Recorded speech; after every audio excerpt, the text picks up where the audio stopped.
கொஞ்சம் அங்கே பாரு கண்ணா.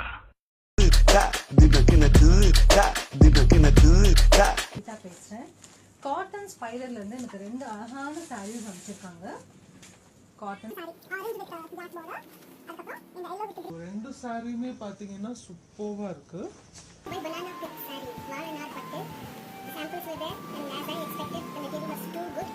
ஃபர்ஸ்ட் டைம் காட்டன் ஸ்பைடருக்கு வரேன். இது நிறைய கலெக்ஷன்ஸ் வச்சிருக்காங்க. லைக் காட்டன் நீங்க கேளுங்க, எல்லா கலெக்ஷன்ஸுமே இங்க இருக்கு. காட்டன் எனக்கு ரொம்ப பிடிச்ச காட்டன் கோட்டா அந்த டைப் ஆஃப்